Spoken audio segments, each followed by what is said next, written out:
আবারও শিল্পী সমিতির বিরুদ্ধে চিত্রনায়িকা নিপুণ রিট করলো, মামলা করলো। তো এ নিয়ে উপস্থিত ছিলেন মিডিয়া, সাংবাদিক এবং সমস্ত শিল্পী, দীপজল ভাই, মিশা ভাই এবং আরো বহু শিল্পী উপস্থিত ছিলেন। এখানে বিভিন্ন কলাকুশলী উপস্থিত ছিলেন। এই নিপুণের বিরুদ্ধে সবাই ধিক্কার জানাচ্ছে। দেখুন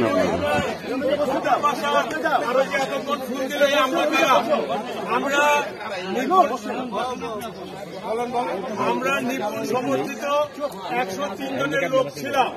নিপুণের আশেপাশে, পিছনের, সামনে আমরা তাকে সমর্থন দিয়েছিলাম। আমরা তার কাছে পাশে ছিলাম। সেই আমরা আপনাদের কিছু বলছি সাম্প্রতিক ঘটে যাওয়া একটি ঘটনা নিয়ে।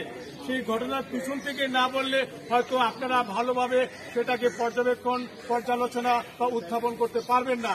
সেই কারণে আমি 19শে ফেব্রুয়ারি নির্বাচন হয়ে যাওয়ার পরে 20শে ফেব্রুয়ারি ভোর 6:30টায় এই প্রাঙ্গণের মাঠে যে ঘটনাটি ঘটেছিল, একটা উদাহরণ সৃষ্টি করেছিলেন আমাদের অভিনেত্রী নিপুণ আক্তার। সেই কথাটি আমার মুখ থেকে বলবো।